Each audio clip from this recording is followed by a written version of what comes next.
Yesu ashimwe, wahisemo neza kubana natwe. Ndi Byiringiro ba George Innocent, ndi umuvugabutumwa bwiza bwa Kristo. Ndagusaba ngo niba utari wakora subscribe ukandeho kugira ngo ibindi biganiro byiza uzajye ubibona. Tugiye kwigana inyigisho ivuga ngo ku isaha yawe n'igihe cye. Bibiliya ivuga ko hari ibihe Imana yashyizeho byihariye kandi turi mu minsi ya nyuma. Ni ngombwa kumenya aho tugeze mu mugambi w'Imana kugira ngo twitegure kugaruka kwa Yesu. Ubwo mu yandi magambo ni ubuhanuzi bw'ibihe by'imperuka. Reka dusengane Imana kugira ngo ize kubana natwe muri iki kiganiro, kandi iki kiganiro kingirire umumaro nawe kikugirire umumaro. Data, mu izina rya Yesu ndasenga ku bwa mwene data tubanye muri iki kiganiro kugira ngo umuhereze umugisha, kandi mwami uduhe guhishurirwa kurushaho kumenya ibihe tugezemo. Twese buri wese nareba ku isaha afite aze kumenya ngo ni igihe ki muri uru rugendo turimo rwo kuzagera iwawe mu ijuru. Muri uru rugendo turimo dufashe ibihe mu ntambara muri iyi si. Habwa icyubahiro rero ko uduhaye umwanya mwiza wo kuganira ku ijambo. Ubane natwe mu izina rya Yesu, amen. Mu bihe byinshi bitandukanye Bibiliya ivugaho, turaza niba ufite aho kwandika uze gufata ikayi wandike, noneho tuze kujyana.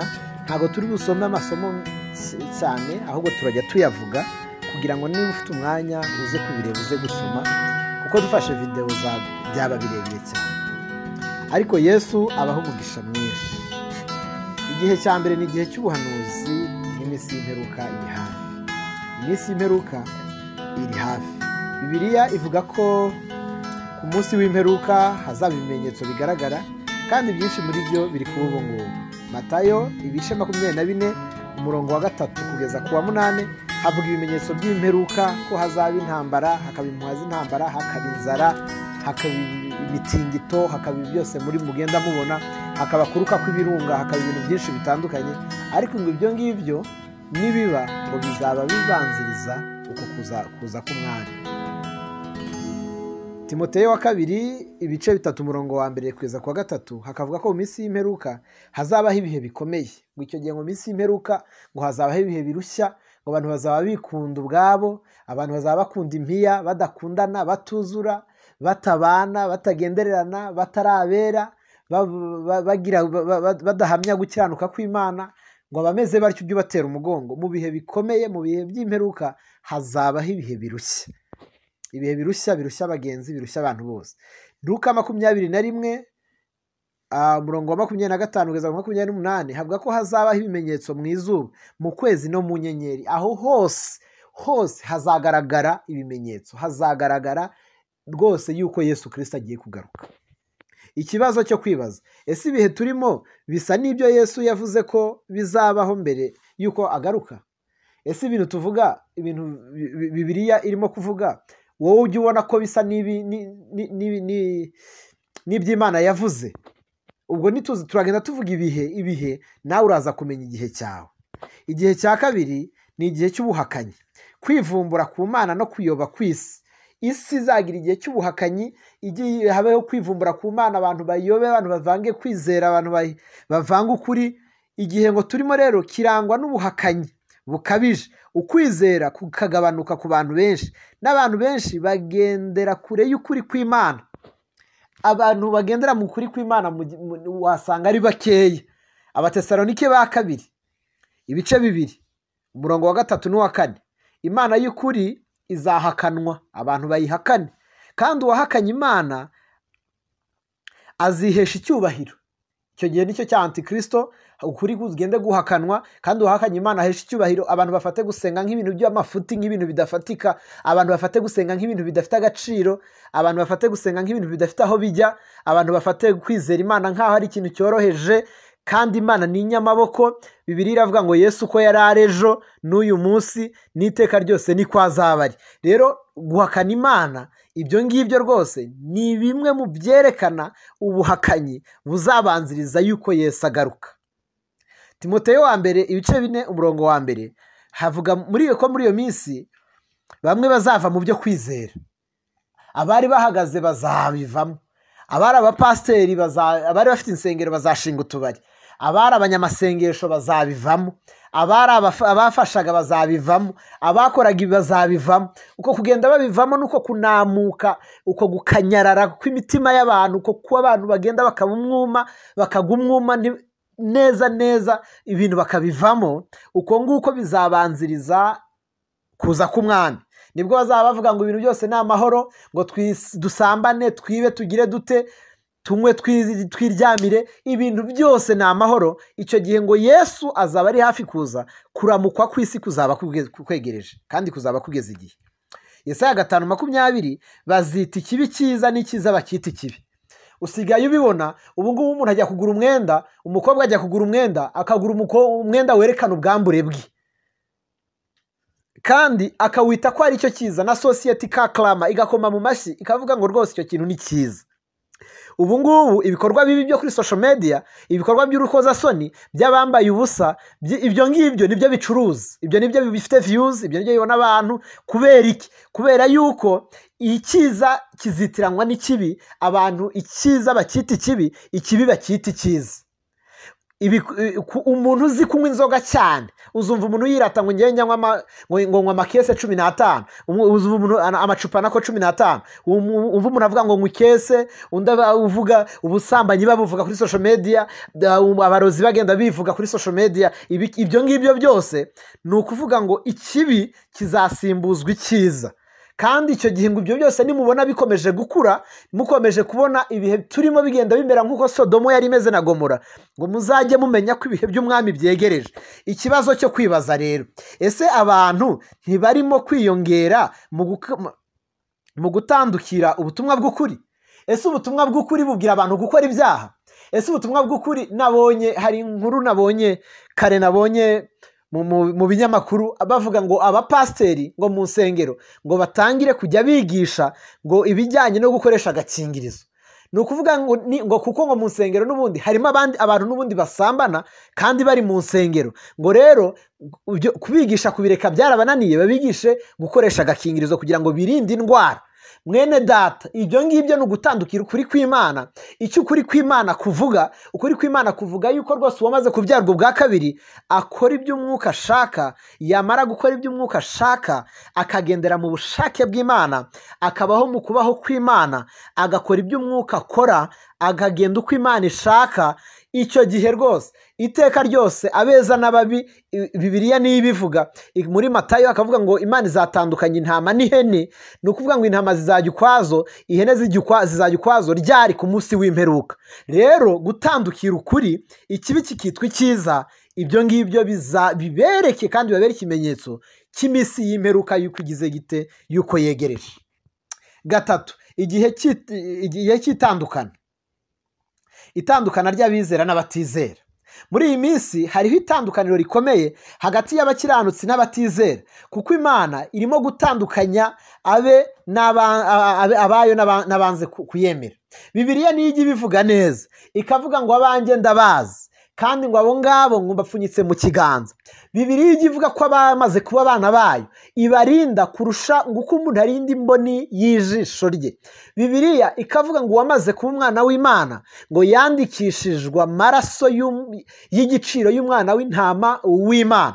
Uwo ngo ntabwo yabasha kuyiva mu kiganza. Rero igihe kirasohoye kandi kirageze kandi kiregereje, aho rwose abantu bose bagiye gutandukana, umunyabyaha n'umukiranutsi bagatandukana rwose, umwe akagana mu bwami bw'Imana, undi akagana Gihenomu. Igihe rero kiregereje, kandi muzabamenyera mu mbuto zabo.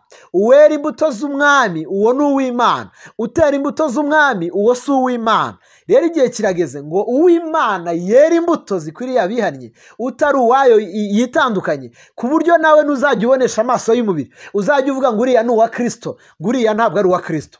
Matayo 13:24-30 havuga umugani w'ingano n'amasaka. Imana izatandukanya abayo n'abatari abayo ku munsi wa nyuma Imana izatandukanya urukumbi n'amasaka, Imana izatandukanya ibintu byinshi bitandukanye, Imana izatandukanya iby'agaciro, ibikoresho by'agaciro n'ibitari iby'agaciro bishyire mu muriro utazima. Imana iraje itandukanye, Imana izatandukanya. Matayo 25:31-34 havuga umunsi w'urubanza, intama n'ihene ko bizatandukana, ngo intama zizajya iburyo bw'Imana, ngo ihene zizajya ibumoso bw'Imana. Ibyo ngibyo bizaba ryari? Bizaba ku gihe cy'umwami Imana. Uyu munsi turabana twese, tukabana mu nsengero, tukabana muri sosiyete, tukabana mu makoperative, tukabana mu kazi, tukabana mu mashuri, ariko hose niyo twabana hari uzaba afite ikimenyetso cy'ubwami bw'Imana, hari uzaba adafite ikimenyetso cy'ubwami bw'Imana. Icyabo bantu bazatandukaniraho ni iki? Bazatandukanira ko umwe yahaye ubuzima bwe Kristo, undi atahaye ubuzima bwe Kristo. Ibyahishuriwe 3:10 ho havuga ngo nzagukiza ngo nzagukiza ku bigeragezo bigiye kuza. Uwamaze kuba umwana w'Imana, ibyo bimenyetso byose no kubaho kwa Antikristo ntacyo kuzaba kumutwaye, ntacyo kuzaba kumuteyeho ubwoba, ahubwo wazaba ari kuvuga ngo ndikurushaho gusingira aho Yesu ari, ndikurushaho gusanga umwami aho ari, ndikurushaho kwinjira mu kindi kirere. Ikibazo rero cyo kwibaza, ese ndimo ndashikama nk'uwo Yesu azasanga yiteguye? Bibiliya iravuga, Pawulo yajyaga akunda kwandika abo yandikiye benshi cyane nk'Abakorinto n'abandi, akababwira ngo muramenye mutazabaho umugayo ku munsi w'umwami. Ese iyo wirebye wowe ubona utazabaho umugayo ku munsi w'umwami? Iyo wirebye wowe ubona ku isaha yawe ari sangahe? Kuri iyi ngingo tuvuga yo kubaho umugayo ku munsi w'umwami, ku isaha yawe ni sangahe? Haleluya. Igihe cy'ububyutsi, iyo ni ingingo ya 4. Igihe cy'ububyutsi, ubutumwa bw'ubwami buzabwirizwa hose. Ububyutse buzagira, abantu babwiriza ahantu hose. Nubwo hari ibihe bikomeye, Bibiliya ivuga ko ubutumwa bwiza buzabwirizwa ku isi yose mbere y'uko imperuka iza. Bibiliya ikavuga mu Byakozwe n'Intumwa igice cya 8 ngo uwo mwuka naza, ngo muzaba abagabo bo kumpamya muhere Yerusalemu, Isamariya, Yudeya, ngo kugera no ku mpera z'isi, ngo mwese muzaba abagabo bo kumpamya. Muzaba muri guhamya iki? Muzaba muri guhamya ubutumwa buboneka muri Matayo 28:19 ngo mugende mu mahanga yose mubwirize ubutumwa bwiza, abazizera muzababatize. Ni ukuvuga ngo icyo gihe nubwo hazaba hariho abarangaye, muri iki gihe cyacu turimo hari abantu benshi barangaye, abantu bari gusambana n'umwete, abantu bari kwiba bafite umwete, abantu bari gukora ibiteye isoni bari kubikora bafite umwete, abantu bakora ibindi bitandukanye bari kubikora bafite umwete, abarwanya Kristo ku mugaragaro bari kumurwanya bafite umwete. Ariko hariho n'abana b'Imana, hariho ab'Imana ihagurukije mu gihe nk'iki, bari kuvuga ubutumwa bwiza, bari kwamamaza urukundo rw'Imana, bari kujya bavuga ineza y'Imana, bari kubwira abantu ko Yesu abakunda urukundo rwinshi, bari kubwira abantu ko Yesu yabapfiriye. Abo ngabo Bibiliya ijya bavuga, ikavuga ngo igihe cy'ububyutse nibwo Bibiliya ibivuga muri Matayo 24:14 ngo ubutumwa bwiza ngo buzabwiriza mu mahanga yose, ngo maze imperuka ngo izahera kwize. Ubutumwa ntabwo imperuka izaza hari umuntu utari wumva ubutumwa ku isi. Uzabwumva wiziba amatwi, ariko uko utinda gufata icyemezo ujye umenya ko ari kurushaho kugana muri Gehonomu. Ariko uko ufata icyemezo uyu munsi ugahereza ubuzima bwawe Yesu, niko uba uri kuva muri Gehonomu, ahubwo urimo kwinjira mu bugingo bw'Imana. Yoweri 2:28-29 havuga ngo nzasuka umwuka ku bantu bose, ngo abahungu banyu bazahanura, abasaza bazarota, abandi bazerekwa, abandi bazavuga ibihishwe, abandi bazavuga ibigiye kuba, abandi bazavuga ibihe, abandi bazavuga ubutumwa bwiza. Ni ukuvuga ngo umwuka w'Imana muri iki gihe turi mu gihe cy'umwuka yasutswe ku bantu. Igihe cyawe kirahari kugira ngo wakire umwuka akuyobore. Umwuka icyo akora ageze mu muntu, umwuka iyo ageze mu muntu aramuhindura. Umwuka iyo ageze mu muntu akora transformation, aramuhindura akamugira ikindi cyaremwe. Iyo umwuka ageze mu muntu aramushoboza. Umwuka ubwe ni imbaraga, amushoboza gukora ibyo yari yarananiwe gukora, akamushoboza gutsinda ibyo yari yarananiwe gutsinda. Rero ngo umwuka w'Imana ngo azaza muri icyo gihe cy'ububyutse. Turi mu gihe cy'ububyutse bene data, mu kinyejana cya 21. Ni ikinyejana cyo kuvuga ngo umwami Imana yongera agaruke ku bantu, ubwami bw'Imana bwongere buze, icyubahiro cy'Imana kibe mu babyeyi bacu, icyubahiro cy'Imana kibe kibe mu bana bacu, icyubahiro cy'Imana kibe mu rubyiruko, icyubahiro cy'Imana kibe mu bayobozi b'ibihugu, icyubahiro cy'Imana kibe mu baturage, icyubahiro cy'Imana kibe muri Afurika, icyubahiro cy'Imana kigaragare mu Burayi, icyubahiro cy'Imana kigaragare muri Australia, icyubahiro cy'Imana kigaragare muri Amerika, icyubahiro cy'Imana kigaragare muri Oceania, icyubahiro cy'Imana kigaragare mu isanzure, icyubahiro cy'Imana kigaragare mu byaremwe, icyubahiro cy'Imana kigaragara ahantu hose, kuko icyubahiro cy'Imana iyo kije ukubaho kw'Imana kukagaragara, ibintu byose biratungana, ibiri mu isi byose byumvira icyubahiro cy'Imana. Ibyakozwe n'intumwa 2:17, mu minsi ya nyuma ngo nzazana umwuka wera. Umwuka wera nubwo bimeze bityo, nubwo hariho abarangaye, ariko umwuka wera ari mu kazi, umwuka wera arimo gukora.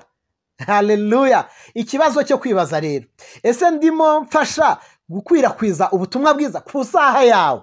Uvuga ubutumwa kangahe ku saha yawe? Usoma Bibiliya kangahe ku saha yawe? Ese ku saha yawe ni bangahe bari kumenya agakiza ka Yesu? Ku saha yawe ni bangahe barimo? Ese ku saha yawe ufite sangahe? 5, igihe cy'ubwiru. Yesu ari bugufi kugaruka. Impamvu byitwa ubwiru, hari abantu benshi rwose batazabimenya.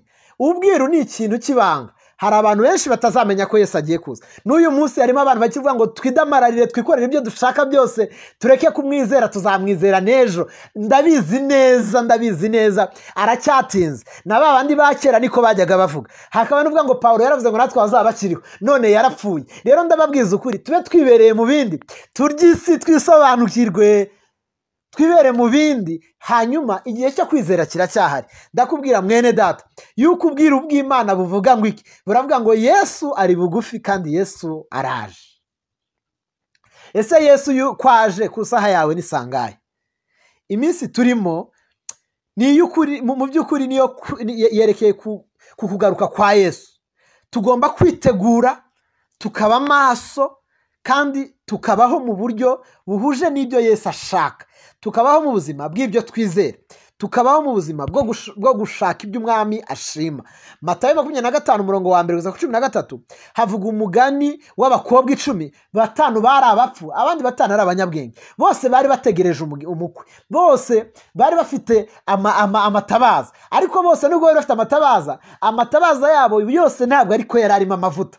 Abantu benshi uyu munsi, abantu bari gukora ubwicanyi muri Kongo, abo ngabo muri rusange n'ahandi ugiye kureba 90% karenga bose bafite amatorero babatirijwemo, bose bafite amadini babarizwamo. Abo ngabo nubwo babarizwa muri ayo madini, bitwa rwose ko bategereje umucunguzi, bitwa ko bategereje umukwe, ariko nubwo bavuga ngo bategereje umukwe, ntabwo amatabaza yabo arimwe amavuta.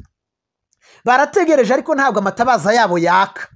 Rero muri iki gihe tugezemo ni ukuvuga ngo Yesu ari bugufi, itabaza ryawe ryake. Ugomba kugira amavuta arenga kuba amavuta yawe, ukagira n'amavuta yo guhanjurira abandi, ineza yawe ikamenywa n'abantu bose. Abatesalonike ba mbere 5:1-6 havuga ko umunsi w'Imana, umunsi w'Uwiteka uzaza nk'umujura.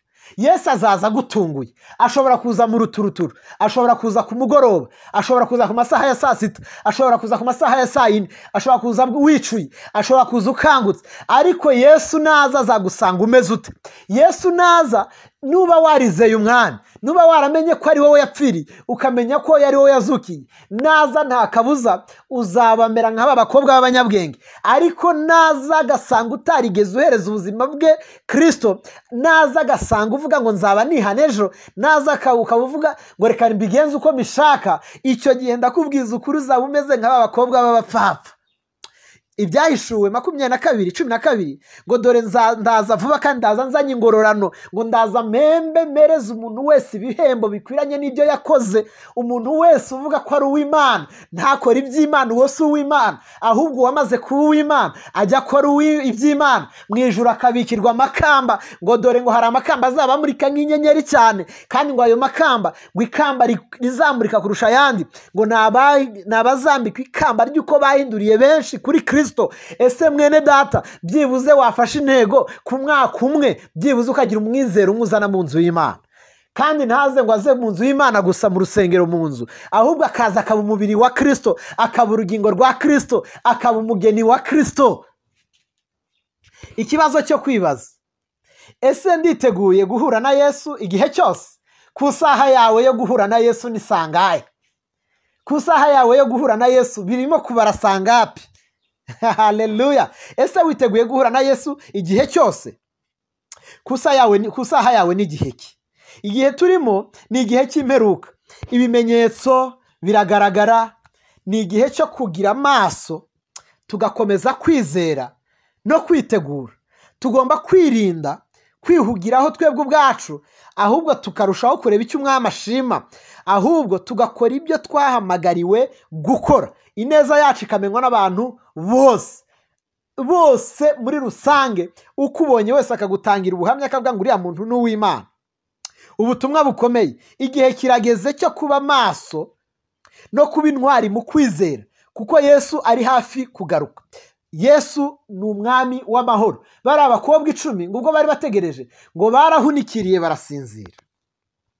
Bamaze guhunikira basinziriye, Yesu igihe umukwe yagiye kuza, bamwe ngo bari basinziriye bahaguruka babona kujya gushaka amavuta, kandi igihe cyabarenze. Igihe cyawe rero mwene data ni iki ngiki, kugira ngo ubeho neza mu bwami bw'Imana uko Imana igize gute ibishaka. Yesu aragukunda, Yesu akwitayeho, Yesu aguhereza umugisha. Ndagira ngo nkubaze ngo ku saha yawe ni sangahe? Rero inyigisho yacu naha tuyicumbikiye. Yesu aguha umugisha, Yesu akurebe neza, akumurikishirize mu maso ye, kandi Yesu aragukunda. Tunganya inzira z'umwami, Yesu ubwo azagaruka azasange uwiteguye. Reka dusengane Imana mu izina rya Yesu. Data, mu izina ry'umucunguzi wacu, turagushimiye ko ntacyo waduhishe, turagushimiye ko ujya utwereka ibihe aho bigeze, turagushimiye ko ujya utwereka mwami uko ibintu byose bimeze. Ubwo abenshi barangaye, ubwo abenshi bahakanye inyigisho z'ukuri, ubwo abenshi batagendera mu kuri kw'ijambo ryawe, ubwo abenshi bidamamariye mu byaha, ubwo tugenda tubona ibimenyetso wagiye uvuga byose bigenda bisatira yuko uzagaruka. Mwami, ndasenga mu izina rya Yesu kugira ngo uhindure abantu bawe, umwuka wawe mwami agere ku bantu bose, umwuka wawe mwami akoresha abantu bose, umwuka wawe mwami ahaza abantu bose, ubushake bwawe bwuzure mu isi. Icyubahiro cyawe kigere mu babyeyi, icyubahiro cyawe kigere mu bana, icyubahiro cyawe kigere mu bagabo, icyubahiro cyawe kigere ahantu hose, isi yose ivuga icyubahiro